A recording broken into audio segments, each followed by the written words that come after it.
মনোবিজ্ঞানের শিক্ষক ক্লাসে ঢুকেই বললেন, আজ পড়াবো না। সবাই খুব খুশি। শিক্ষক মহাশয় ক্লাসের মাঝে গিয়ে একটা বেঞ্চে বসলেন। বাইরে বৃষ্টি পড়ছে, বেশ গল্পগুজব করার মতো একটা পরিবেশ।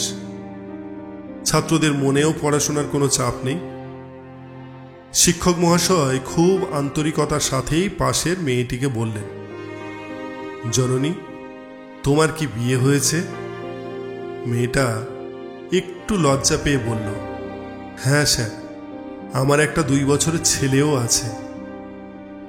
শিক্ষক মহাশয় চট করে দাঁড়ালেন, খুব হাসি হাসি মুখ নিয়ে বললেন, আমরা আজ আমাদের একজনের প্রিয় মানুষের নাম জানব। এই কথা বলে মেয়েটার দিকে তাকিয়ে বললেন, মা, আজকে তুমি শিক্ষক, এই নাও চক ডাস্টার। যাও, তোমার প্রিয় 10 জন মানুষের নাম লেখো। মেয়েটা বোর্ডে গিয়ে 10 জন মানুষের নাম লিখল।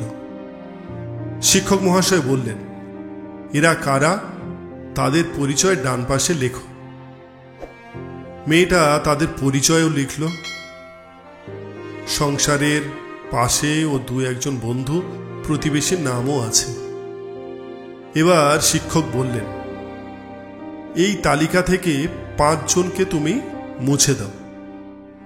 মেয়েটা তার প্রতিবেশী আর ক্লাসমেটদের নাম মুছে দিল। শিক্ষক মহাশয় একটু মুচকি হেসে বললেন, আরো 3 জনের নাম মুছো। মেয়েটা এবার একটু ভাবনায় পড়ল। ক্লাসের অন্য ছাত্রছাত্রীরা এবার সিরিয়াসলি নিল বিষয়টাকে। খুব মনোযোগ দিয়ে দেখছেন মেয়েটার সাইকোলজি কিভাবে কাজ করছে। মেয়েটার হাত কাঁপছে। সে ধীরে ধীরে তার বেস্ট ফ্রেন্ডের নাম মুছল এবং বাবা আর মায়ের নামও মুছে দিল। এখন মেয়েটা রীতিমতো কাঁদছে। যে মজা দিয়ে ক্লাস শুরু হয়েছিল সে মজা আর নেই। ক্লাসের অন্যদের মধ্যেও টান টান উত্তেজনা। লিস্টে আর বাকি আছে মাত্র 2 জন, মেয়েটার স্বামী আর সন্তান। শিক্ষক মহাশয় এবারে বললেন, আর 1 জনের নাম মোছো। কিন্তু মেয়েটা ঠায় দাঁড়িয়ে রইল। কারোর নাম সে মুছতে পারছে না আর। শিক্ষক মহাশয় বললেন, মাগো, এটা একটা খেলা, সাইকোলজি খেলা। জাস্ট প্রিয় মানুষদের নাম মুছে দিতে বলেছি, মেরে ফেলতে তো বলিনি। মেয়েটা কাঁপা কাঁপা হাত নিয়ে তার সন্তানের নাম মুছে দিল। শিক্ষক মহাশয় এবার মেয়েটার কাছে গেলেন। পকেট থেকে একটা উপহার বের করে বললেন, তোমার মনের উপর দিয়ে যে ঝড়টা গেল তার জন্য আমি দুঃখিত। আর এই গিফট বক্সে 10টা পুরস্কার আছে তোমার সব প্রিয়জনদের জন্য। এবারে বলো, কেন তুমি অন্য নামগুলো মুছলে?